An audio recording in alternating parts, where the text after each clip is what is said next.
பால் white என்பவர் ஆப்பிரிக்க காடுகளில் மிருகங்களுக்கு இடையே உள்ள நட்பை கொண்டும் உறவுகளைக் கொண்டும் கருத்தாளமிக்க சத்தியங்களை எழுதினார்.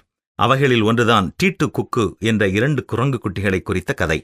இந்த 2 குட்டி குரங்குகளும் ஓரளவு வளர்ச்சி பெற்ற பின்பு அவ்வப்பொழுது தன்னுடைய பெற்றோரை விட்டு தனியாக பல இடங்களுக்கு சென்று வரும். அப்படி சென்று வரும்பொழுது பல நேரங்களில் பயங்கரமான ஆபத்துகளில் மாட்டிக்கொள்ளும். டீட்டு குக்கு என்ற அந்த குரங்குகள் வாழ்ந்த இடத்திற்கு சற்று அருகில்தான் ஒரு பெரிய குளம் இருந்தது. அந்த குளத்தை சுற்றி நின்ற நாவல் மரங்களில் சுவையான நாவல் பழங்கள் உண்டு. ஆனால் அந்த குளத்தில்தான் சில முதலைகளும் வாழ்ந்து வந்தன.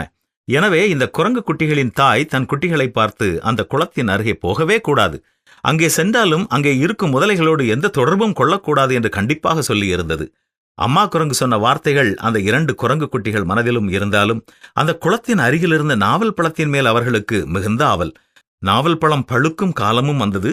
அந்த பக்கத்தில் இருந்து வந்த காற்றில் நாவல் பழத்தினுடைய வாசம் அந்த குரங்குகளை கவர்ந்தது. உடனே மீண்டும் தாய் குரங்கு தன்னுடைய குட்டிகளிடத்தில் அந்த குளத்தின் அருகில் பழங்கள் பழுத்துவிட்டன, ஆனால் நீங்கள் தனியாக ஒரு நாளும் அங்கே போகக்கூடாது என்று உறுதியாக கட்டளையிட்டது.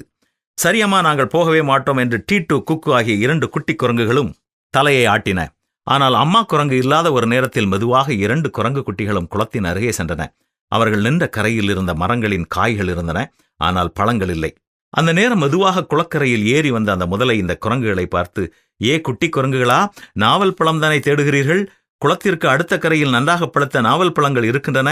நீங்கள் என் முதுகில் ஏறிக்கொண்டால் பத்திரமாக உங்களை மறுக்கரையில் கொண்டு போய் நான் விட்டுவிடுவேன். மீண்டும் நீங்கள் பழம் சாப்பிட்ட பிறகு உங்களை இந்த கரையில் கொண்டு வந்து விட்டுவிடுவேன். வாருங்கள் வாருங்கள் என்று உற்சாகத்தோடு அழைத்தது. இந்த நேரத்தில் அம்மா குரங்கு கூறிய வார்த்தைகள் மனதிலே வந்தாலும், இந்த முதலைதான் பத்திரமாக நம்மை மீண்டும் கொண்டு வந்து விடுகிறேன் என்று சொல்கிறதே என்று டீட்டுவும் குக்குவும் ஆபத்தை உணராமல் முதலையின் முதுகில் ஏறின. முதலை மெதுவாக தண்ணீரில் இறங்கும் அந்த நேரத்தில் அங்கே ஓடோடி வந்தது ஒட்டகச் சிவிங்கி மாமா. ஐயோ ட்ரீட்டு, குக்கு, உடனே என் கழுத்தை கட்டிக்கொள்ளுங்கள். இந்த முதலை உங்கள் 2 பேரையும் உள்ளே கொண்டு போய் நன்றாக சாப்பிட்டு விடும். ஆபத்து ஆபத்து, குதியுங்கள் உடனே என்று குரல் எழுப்பியது. இப்பொழுதுதான் ஆபத்தை உணர்ந்த 2 குரங்கு குட்டிகளும் முதலையின் முதுகில் இருந்து ஒட்டகச் சிவிங்கியினுடைய கழுத்திற்கு எகிரி குதித்து தங்களை காப்பாற்றிக் கொண்டன.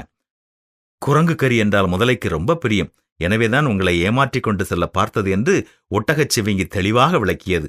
இப்பொழுதுதான் அம்மாவின் சொல்லுக்கு கீழ்ப்படியாதால் எவ்வளவு பெரிய ஆபத்து தங்களுக்கு வர இருந்தது என்பதை உணர்ந்து குரங்கு குட்டிகள் மனம் வருந்தின.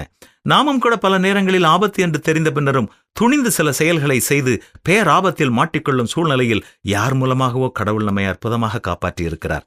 இனியாவது வேண்டாம், கூடாது என்று எச்சரிக்கப்பட்ட இந்த செயலை நாம் செய்யாமல் கடவுளின் வார்த்தைகளுக்கு கீழ்ப்படிந்து வாழ்வோமா? கீழ்ப்படியாமையின் பிள்ளைகள் மேல் தேவ கோபாக்கினை வரும் என்றுதான் பரிசுத்த வேதமும் நம்மை எச்சரிக்கிறது.